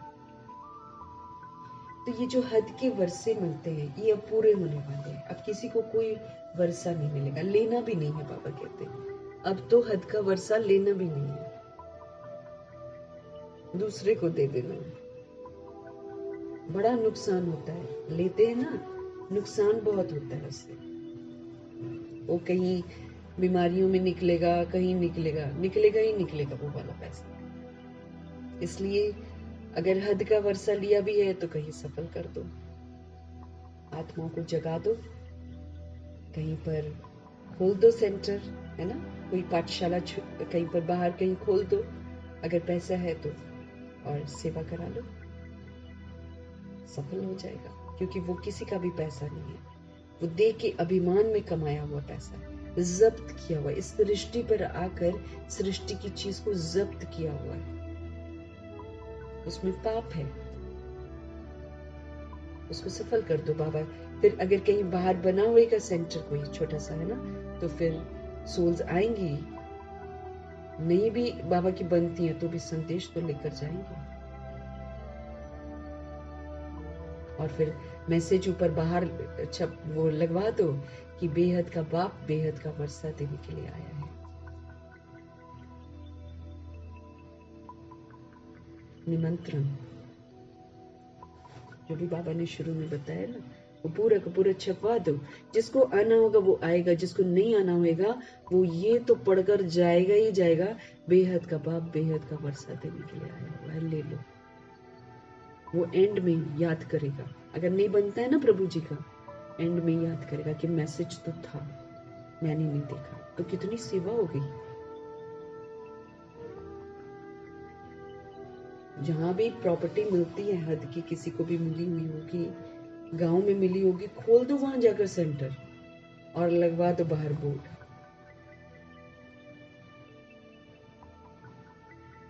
संदेश तो सबको मिलेगा। लड़ेंगे, कोई विरोध करेगा, करने दो, आपने तो अपना काम कर दिया ना। अभी जैसे थोड़े से आपदाओं की हलचल होगी, सब भागेंगे सुनने के लिए सत्य। उसको अपना प्रॉपर्टी नहीं समझना है। बाबा कहते वो पूरा हो गया, हद का वर्षा पूरा हुआ। बाप ने समझाया है, 5 विकारों रूपी रावण की जेल में सभी मनुष्य कैद हैं। इंडिपेंडेंस डे मनाते हैं ना, कौन है इंडिपेंडेंट? सब रावण की जेल में बंद है, सब कैद हैं, सब दुख ही उठाते हैं। सूखी रोटी मिलती है, बाप आकर के सबको रावण की जेल से छुड़ाकर सदा सुखी बनाते हैं कि इससे निकलो तो तुमको सुख ही सुख मिले। बाप के सिवाय मनुष्य को देवता तो कोई बना ही नहीं सकता। तुम यहाँ बैठे हो मनुष्य से देवता बनने के लिए। अभी है कलयुग, मीठे बाबा कह रहे हैं, अभी कलयुग है, बहुत धर्म हो गए हैं। तुम बच्चों को रचता और रचना का परिचय खुद बाप बैठकर देते हो। मीठे बाबा बोले, तुम बच्चों को रचता का और रचना का परिचय खुद बाप बैठ देते हैं। तुम सिर्फ ईश्वर परमात्मा कहते थे, तुमको ये पता ही नहीं था कि ये तो हमारा बाप है, ये तो टीचर भी है और सदगुरु भी है, तुमको मालूम ही नहीं था। उनको कहा जाता है सदगुरु, अकाल मूर्त भी कहा जाता है, काल कभी उनको नहीं खाता है। तुमको आत्मा और जीव कहा जाता है। हम शरीर में हैं तो आत्मा और जीव आत्मा कहलाते हैं। वो अकाल मूर्त इस शरीर रूपी तख्त पर बैठे हैं, जिनको कभी कोई काल नहीं खाता। शिव पिता परमात्मा अकाल मूर्त इस शरीर रूपी तख्त पर बैठे हैं। वो जन्म नहीं लेते हैं हम लोग की तरह, तो वो अकाल मूर्त बाप बच्चों को समझाते हैं, मेरा अपना रथ नहीं है, मेरे पास अपना शरीर नहीं है, मैं तुम बच्चों को पावन फिर कैसे बनाऊं? मैं, क्योंकि रथ ले लेंगे तो हम लोग जैसे बन जाएंगे। तो बाबा कहे, मैं तुम बच्चों को पावन कैसे बनाऊं? मुझे तो रथ चाहिए ना। अकाल मूर्त को भी तख्त तो चाहिए। अकाल तख्त मनुष्य का होता है और कोई का नहीं होता, तो तुम हर एक को तख्त चाहिए। अकाल मूर्त आत्मा यहाँ पर विराजमान है, वो सभी का बाप है। उनको कहा जाता है महाकाल। वो पुनर्जन्म में बिल्कुल नहीं आते हैं। तुम आत्माएं पुनर्जन्म में आती हो, मैं आता हूँ कल्प के संगम युगे। भक्ति को रात, ज्ञान को दिन कहा जाता है। ये पक्का याद करो, बाबा कहते हैं। मुख्य है ही दो बातें, एक तो अल्फ है शिव बाबा और दूसरा बे, उनसे मिलती बादशाही। बाप और बादशाही।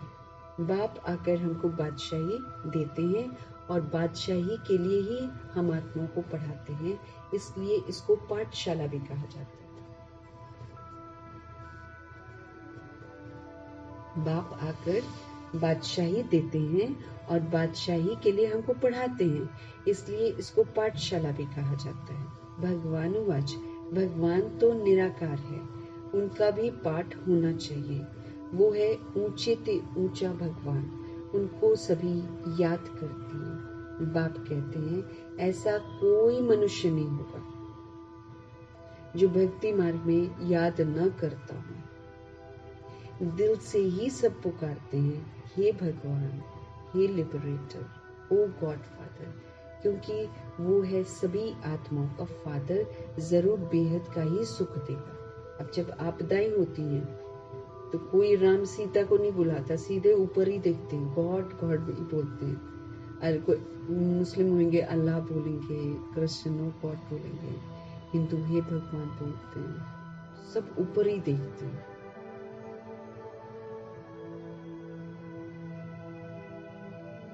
तो हे भगवान, हे लिबरेटर, ओ गॉड फादर, क्योंकि वो है ही सभी आत्माओं का फादर, जरूर बेहद का सुख देंगे ना।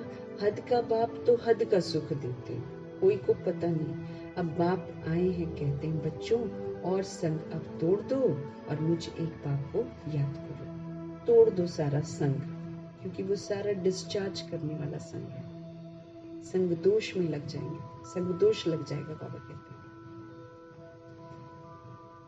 अब बाप आए हैं कहते हैं बच्चों, और संग तोड़कर मुझ एक बाप को याद करो।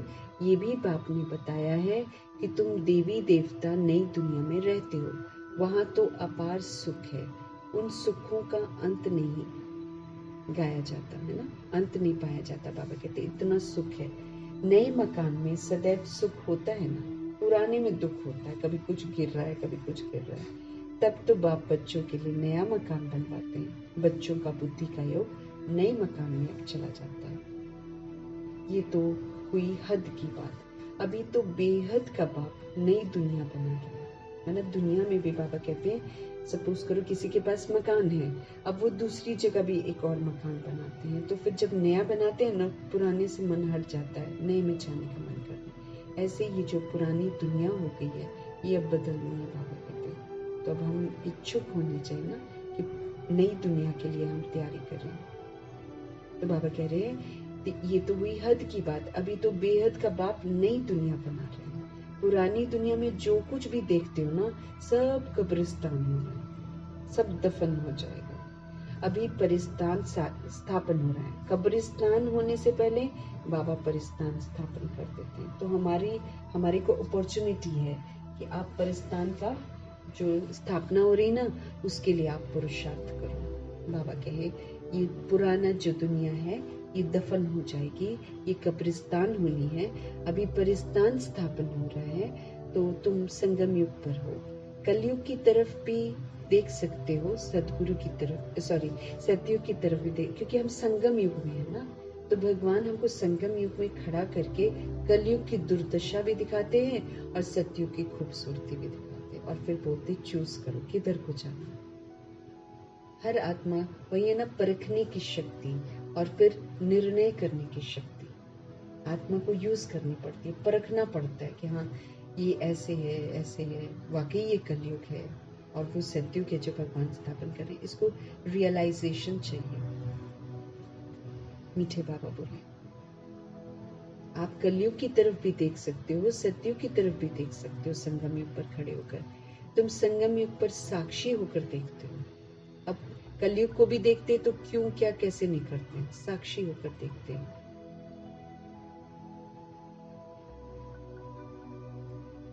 तो परिस्तान स्थापन हो रहा है, तुम संगम युग पर हो, कलयुग की तरफ भी देख सकते हो, सत्युग की तरफ भी देख सकते हो। तुम संगम युग पर साक्षी होकर देखते हो, नॉलेजफुल होकर देखते हो, हर बात को नॉलेज के प्रमाण देखते हो। प्रदर्शनी में अथवा म्यूजियम में आते हैं तो वहां भी तुम संगम पर खड़ा कर दो, बाबा कहे। प्रदर्शनी में अथवा म्यूजियम में आते हैं ना, बाबा कहते लोग, उनको संगम युग पर खड़ा करो, उनको दिखाओ, एक तरफ कलयुग और एक तरफ सतयुग कैसे बाबा स्थापन कर रहे हैं। इस तरफ है कलयुग जहाँ पर हम जी रहे थे पहले, उस तरफ है सतयुग। हम अभी इस वक्त बीच में खड़े हैं प्रभु जी के साथ। प्रभु हमें हर बात की समझ दे रहे हैं। बाप हमारे लिए नई दुनिया स्थापन करते हैं जहाँ पर बहुत थोड़े मनुष्य होते हैं। क्यों? क्योंकि वैसी दुनिया में जाने के लिए क्वालिफाई करना पड़ता है और बहुत कम बच्चे क्वालिफाई करते हैं।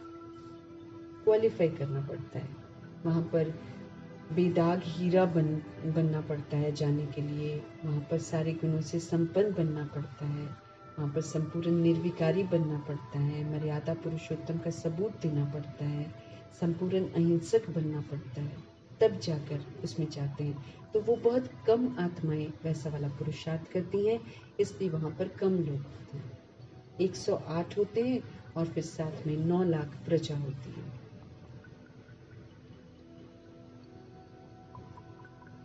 तो बाबा के बहुत थोड़े मनुष्य होते हैं। अब 800 करोड़ की आबादी के अनुसार देखो तो कितने कम है वहां पर। 108 9 लाख।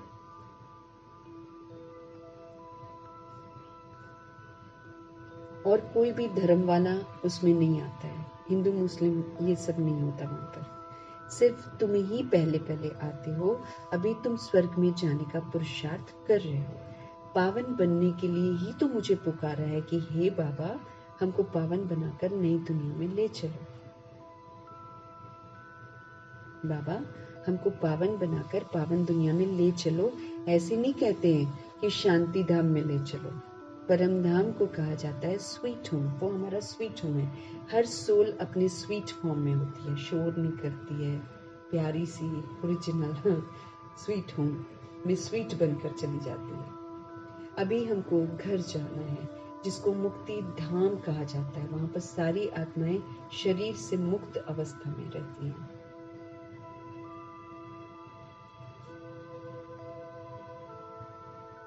जिसको मुक्ति धाम कहा जाता है, जिसके लिए ही सन्यासी आदि शिक्षा देते हैं।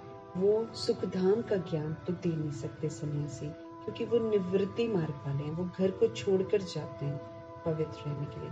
तुम बच्चों को समझाया गया है कौन कौन धर्म कब कब आते हैं।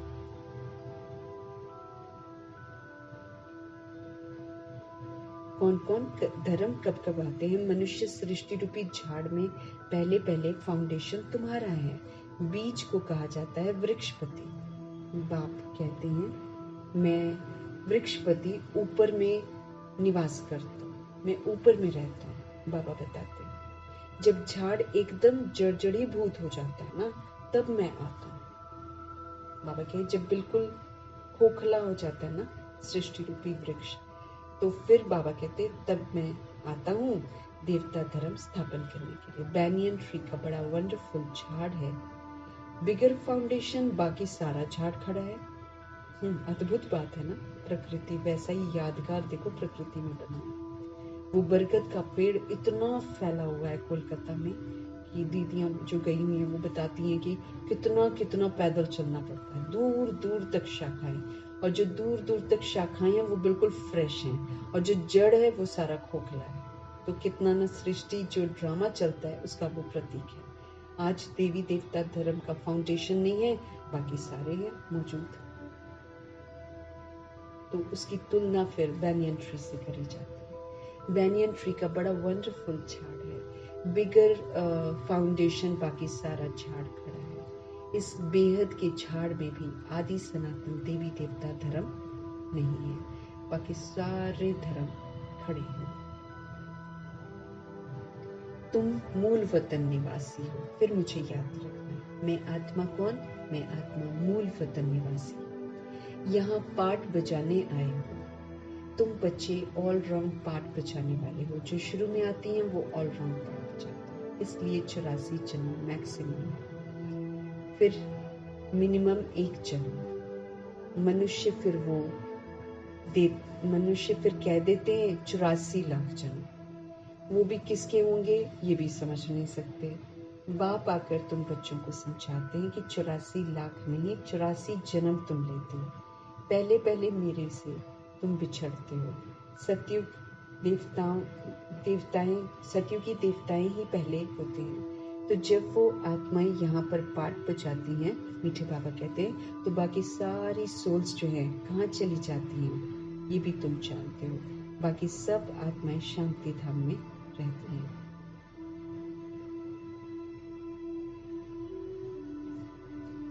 बाकी सब आत्माएं कहाँ चली जाती हैं ये भी तुम जानते हो। बाकी सब आत्माएं शांति धाम में होती हैं। तो शांति धाम अलग हुआ ना, बाबा कहते हैं। बाकी दुनिया यही है, पाठ यहाँ पर बजाते हैं। नई दुनिया में सुख का पाठ बजाते हैं, पुरानी दुनिया में दुख का पाठ बजाते हैं। बजाना पड़ता है, सुख और दुख का ये खेल चलता है।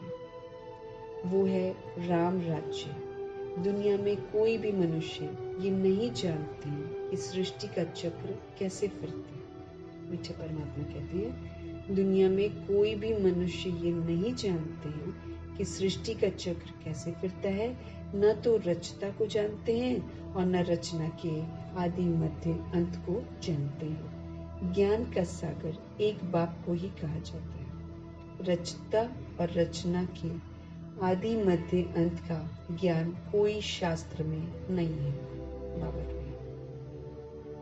मैं तुमको सुनाता हूँ, फिर ये ज्ञान जो है प्रायः लोप हो जाता है, क्योंकि ज्ञान से जो बनना होता है वो बनकर सोल्स यहाँ पर पाठ बजाती हैं और फिर ज्ञान जो है छिप जाता है।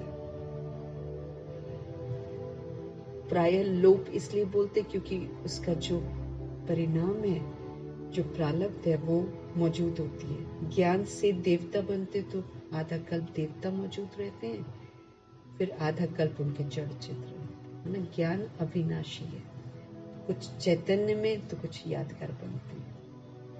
मीठे परमात्मा जो सुनाते हैं उसका विनाश कभी नहीं होता। मैं तुमको सुनाता हूँ, फिर ये प्रायः लोप हो जाता है। सतयुग में ये रहता नहीं है। भारत का ही प्राचीन सहज राजयोग गाया हुआ है। गीता में भी राजयोग नाम आता है। बाप तुम्हें राजयोग सिखलाकर फिर राजाई का वर्षा देते हैं। पहले राजयोग सिखाते हैं, हमको स्वराज्य अधिकारी बनना सिखाते हैं। जब हम स्व पर राजा बनते हैं, अपनी कर्म इंद्रियों को कंट्रोल में करते हैं, मन बुद्धि को कंट्रोल में करते हैं, तो हम स्वराज्य अधिकारी बनते हैं। तो तुम्हें राजयोग सिखलाकर राजाई का वर्षा देते हैं। बाकी रचना से वर्षा मिल नहीं सकता, इसीलिए रचना से संग नहीं करना हमको। बाकी रचना से वर्षा मिल ना सके, वर्षा मिलता ही है रचता बाप से। तो हर एक मनुष्य जो है क्रिएटर है, बच्चों को रचते हैं दुनिया में, है ना।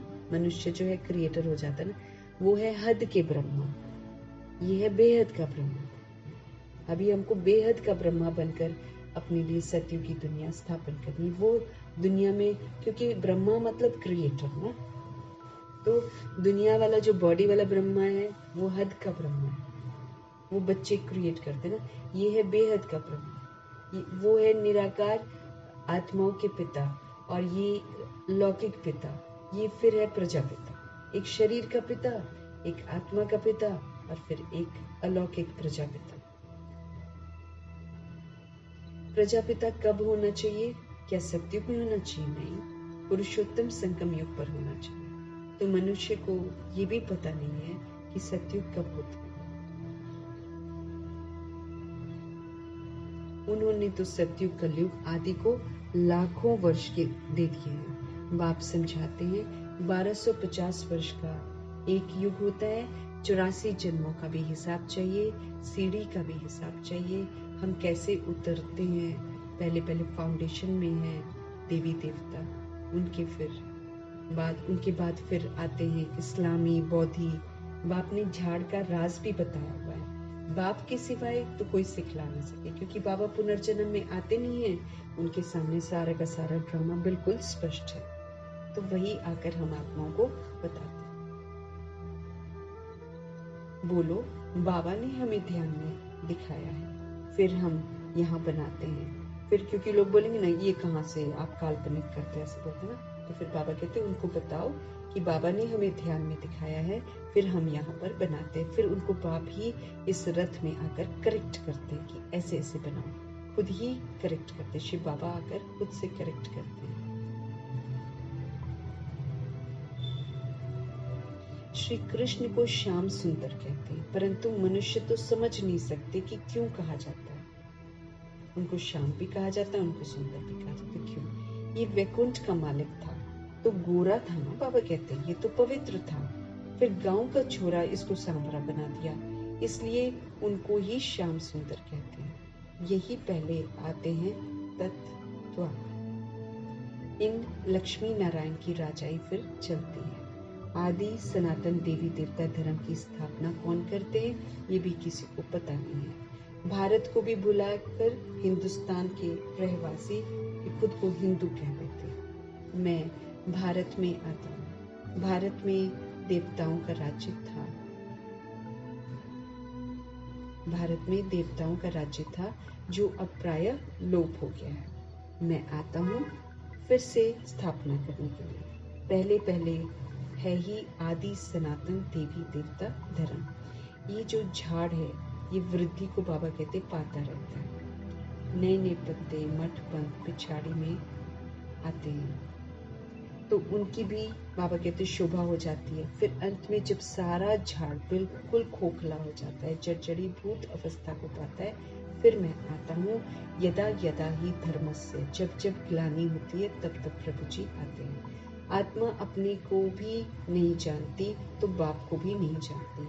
अपने को भी गाली देते हैं, बाप को और देवताओं को भी गाली देते रहते हैं। तमो प्रधान बेसमझ बन रहे हैं। तब बाबा कहते जब आत्माएं तमो प्रधान बन जाती, बेसमझ बन जाती, तब मैं आता हूँ। पतित दुनिया में ही मुझको आना पड़ता है क्योंकि नाम ही पतित पावन है।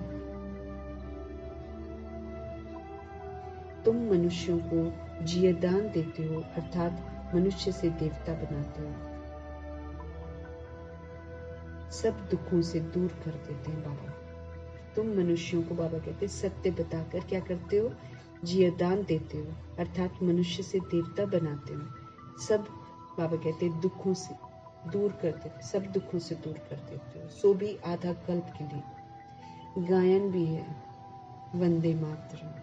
कौन सी माताएं जिनकी वंदना करते हैं, तुम माताएं सारी सृष्टि को बहिष्त बनाती हो, तो जो सूल्स मदद करती हैं प्रभु की और मददगार बनती हैं, तुम माताएं हो, सारी सृष्टि को बहिष्त बनाती हो, स्वर्ग बनाती हो। भल पुरुष भी हैं लेकिन मेजॉरिटी माताओं की है, इसलिए बाप माताओं की महिमा करते हैं। क्योंकि उस समय एक धक से कुर्बान होने वाली फीमेल शरीर में आत्माएं थी, क्योंकि वो आत्माएं दुख बहुत भोग चुकी थी। इसलिए मेल डोमिनेटिंग सोसाइटी के अत्याचार से मुक्त होने के लिए उनको प्रभु आकर्षण बहुत आकर्षित करता है।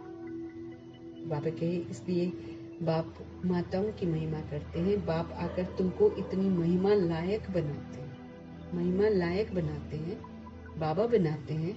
हम सब बनते हैं तो फिर बाबा महिमा करते हैं। लायक तो बाबा बनाते हैं। ऐसा कभी नहीं सोचना कि हम हैं ऐसे, हम अच्छे हैं, हम ये नहीं। भगवान सब गिरी हुई हम आत्माओं को उठाते हैं। हम गिर जाते हैं, चरित्र से बिल्कुल गिर जाते हैं जब बाबा आकर हमको उठाते हैं।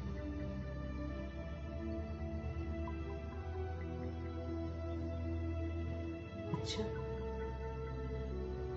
मीठे मीठे सिकिलिदे बच्चों प्रति माता पिता बाप दादा का याद प्यार और गुड मॉर्निंग। रूहानी बाप की रूहानी बच्चों को नमस्ते। हम रूहानी बच्चों की भी रूहानी बाप को दिल से, जान से, सिख से, प्रेम से, आनंद से, रिगार्ड से, पूरे स्नेह से प्यार भरी नमस्ते और तहे दिल से उनका धन्यवाद। इतनी ऊंची पालना देने के लिए तहे दिल से उनका धन्यवाद। और फिर दृढ़ प्रतिज्ञा कि मीठे परमात्मा हम सभी आत्माएं आप आपको ही देखें, आपके ही संग बैठें, आपके संग ही बात करें, आपके संग ही खाएं, आपके संग ही हर कर्म करें। और फिर जो बाबा ने बोला ना, पिता व्रता होकर रहो, तो हम पिता व्रता होकर रहे हैं। हम आपकी आज्ञाओं पर ही चले शिव बाबा, हम हर समय आपको याद रखें शिव बाबा, ऐसे कहकर संकल्प करेंगे और उसको अटेंशन भी रखेंगे। धारणा के लिए मुख्य सार है अपार सुखों की दुनिया में चलने के लिए संगम पर खड़ा होना है। अब वो जो दौड़ लगी होती है ना कलयुग की तरफ, बाबा कहते खड़ा हो जाओ, मत जाओ कलयुग में। अपार सुखों की दुनिया में चलने के लिए संगम पर खड़ा होना।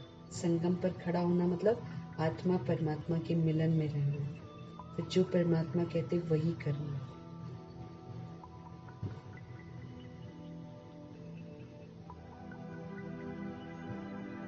साक्षी होकर, सब कुछ देखते हुए, रिएक्ट नहीं करना, रिजेक्ट नहीं करना। बाबा कहते साक्षी होकर, नॉलेजफुल होकर, सब कुछ देखते हुए हमें बुद्धि योग नई दुनिया में लगाना। जब हम बुद्धि का योग नई दुनिया में लगाएंगे तो हम श्रेष्ठ कर्म करेंगे, फिर श्रेष्ठ कर्म का सहयोग देंगे तो क्या हो गए, साक्षी हो गए। बुद्धि में रहे अभी हम वापस घर लौट रहे हैं। हमारी बुद्धि में क्या रहना चाहिए कि हम सब अभी वापस घर लौट रहे हैं।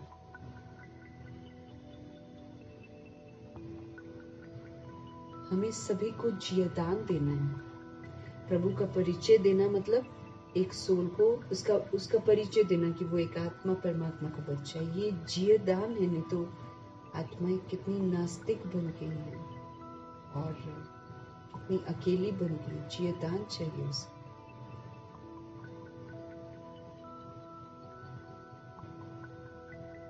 तो सभी को जियदान देना है, सभी को परिचय देना है प्रभु जी का।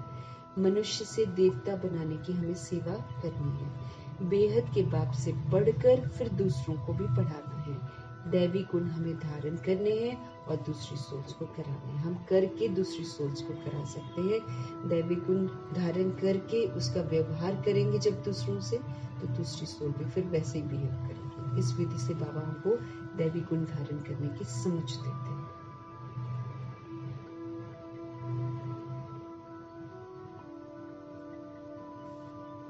आज का सदगुरु जी का वरदान, सदा श्रेष्ठ समय प्रमाण, श्रेष्ठ कर्म करते वाह वाह के गीत गाने वाले भाग्यवान आत्मा भव। ये श्रेष्ठ समय चल रहा है। इस श्रेष्ठ समय के प्रमाण प्रभु की श्रीमत पर चलकर श्रेष्ठ कर्म करना है और वाह वाह के गीत गाने वाले भाग्यवान आत्मा बनना है। इस श्रेष्ठ समय पर सदा श्रेष्ठ कर्म करते वाह वाह के गीत मन में गाते रहो। बाबा से सीखकर जो बाबा कहते वही करते जाओ, श्रेष्ठ कर्म करते जाओ और फिर वाह वाह भी करते जाओ। वाह मेरा श्रेष्ठ कर्म, या वाह श्रेष्ठ कर्म सिखलाने वाले शिव बाबा। क्या गीत गाना है, वाह मेरा श्रेष्ठ कर्म और वह श्रेष्ठ कर्म सिखलाने वाले बाबा। तो सदा वाह वाह के गीत गाओ। कभी गलती से भी दुख का नजारा देखते भी हाय शब्द नहीं निकलना चाहिए। बाबा कहते हैं दुख के नजारे तो बहुत सारे आएंगे, लेकिन हम कभी हाय ना कहें, तो हाय शब्द नहीं निकलना चाहिए। वाह ड्रामा वाह और वाह बाबा वाह, जो स्वप्न में भी नहीं था वो भाग्य घर बैठे मिल गया। इसी भाग्य के नशे में हमको थोड़ी तो भगवान हमको अडॉप्ट करेंगे, भगवान पढ़ाएंगे, भगवान वर्षा देंगे, भगवान हमारे घर में आकर हमको पढ़ाएंगे। क्या हमने सोचा था कि ऊंची तो ऊंची हस्ती ऐसे आएगी, हमारा दोस्त भी बन जाएगी, हमारे माता पिता भी बन जाएगी, सब कुछ हमारा बन जाएगी। क्या हमने ऐसा सोचा था? तो बाबा कहे सदा श्रेष्ठ समय के प्रमाण श्रेष्ठ कर्म करते वाह वाह के गीत गाने भाग्यवान आत्मा हो। ये जो श्रेष्ठ समय है इसमें हम श्रेष्ठ कर्म सीख रहे हैं बाबा से, तो इस श्रेष्ठ आत्मा पर सदा श्रेष्ठ कर्म करते वाह के गीत जो है मन से गाते रहो, दिल से। वह मेरा श्रेष्ठ कर्म और वह श्रेष्ठ कर्म सिखलाने वाले मीठे बाबा। तो सदा वाह के गीत जो है गाओ। कभी गलती से भी दुख का नजारा देखते हुए हाय शब्द मुख से ना निकले। वह ड्रामा वाह और वाह बाबा वाह जो स्वप्न में भी हमारे नहीं था, वो भाग्य घर बैठे हमको मिल गया, तो कितना ना अहो सौभाग्य हो गया। इसी भाग्य के नशे में रहो बाबा कहता है। ये भाग्य का नशा जो है ये सदा बना रहे। तो इस श्रेष्ठ समय पर मेरे को क्या करना है? खाली श्रेष्ठ कर्म करना है। श्रीमत पर चलते जाओ, श्रेष्ठ कर्म होते जाएंगे। श्रीमत सिखाई तो रही है कर्म करना श्रेष्ठ। आज का स्लोगन है, मन बुद्धि को शक्तिशाली बना दो तो कोई भी हलचल में अचल अडोल रहेंगे। हमें मन को शक्तिशाली बनाना। बाबा जो समझ देते हैं उस समझ को अब फीड करना है अपने अंदर अच्छे तरीके से। तो जब हमारा मन और हमारी बुद्धि शक्तिशाली बन जाएंगे तो कोई भी दुनिया की हलचल जो है वो मुझे हलचल में नहीं ला सकती। हम उसमें अचल रहेंगे, अडोल रहेंगे। लेकिन बाबा कहते हैं उसके लिए क्या करो? अपने मन बुद्धि को पावरफुल बना दो।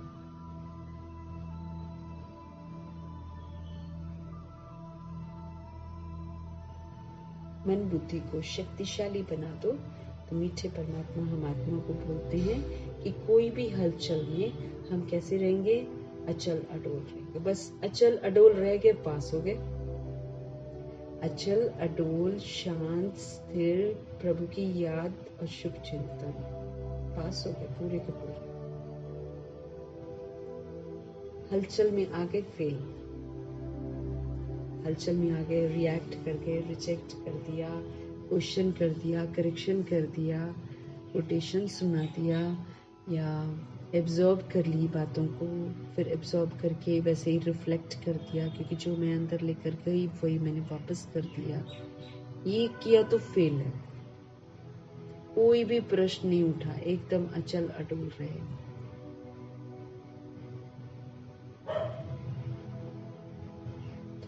विधि पूर्वक बाबा हमको समझ देते हैं कि कुछ भी हो जाए हमको सारा नॉलेज मालूम है।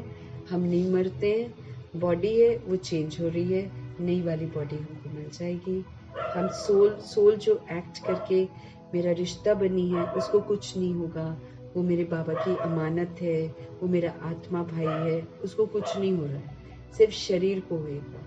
तो शरीर तो विनाशी है। तो इस तरीके से हमको अपने मन और बुद्धि को पावरफुल बनाना है। तो मन बुद्धि को शक्तिशाली बना दो। तो मीठे बाबा कहते किसी भी तरीके की हलचल में हम कैसे रहेंगे?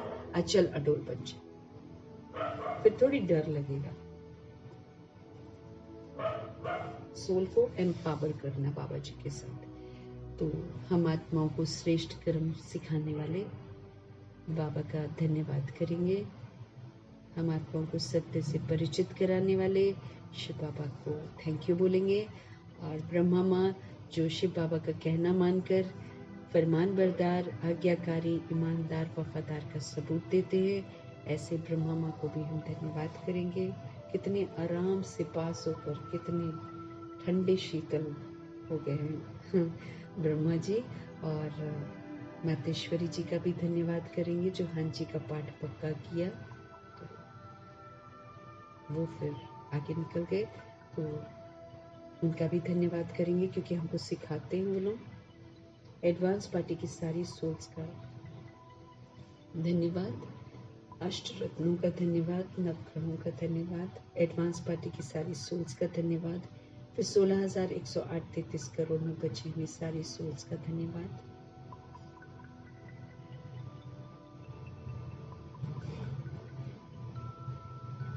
और फिर पांच तत्वों का वो जितनी बच गई सारी सोल्स उनका धन्यवाद, और फिर पांच तत्वों का धन्यवाद, फिर ड्रामा का धन्यवाद, प्रकृति का धन्यवाद, माया का धन्यवाद, यमदूत का धन्यवाद, करोड़ों की आबादी का धन्यवाद।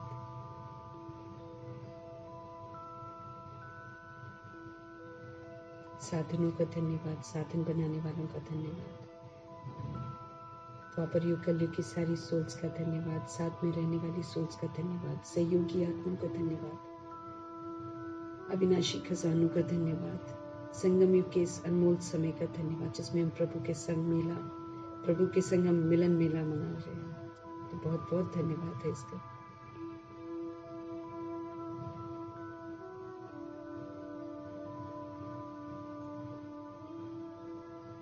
पूरे यूनिवर्स का धन्यवाद जो मेहमान नवाजी हम लेते हैं,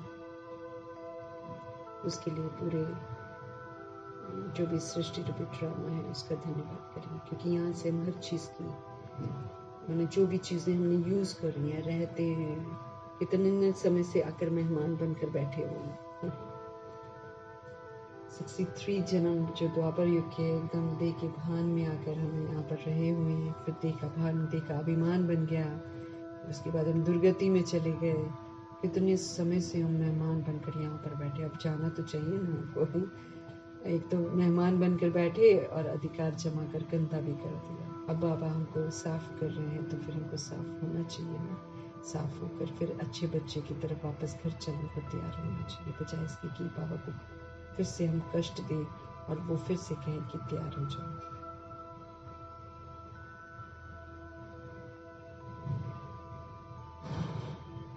तो मीठे मीठे परमात्मा का पुनः हम धन्यवाद करेंगे और आप सभी सोल्स का भी धन्यवाद करते हुए मेहमान बनकर सारा दिन रहेंगे। ध्यान रखेंगे कि कायदे से सारा कुछ लेना है, कायदे से खाना है, कायदे से रहना है और कायदे से हमको चलना फिरना है, फरिश्तों की तरह चलना है, शोर नहीं मचाना है। इस बात का भी ध्यान खिंचवाया हुआ है प्रभु जी ने, इस बात का भी विशेष ध्यान रखते हुए धन्यवाद करते हुए ओम शांति।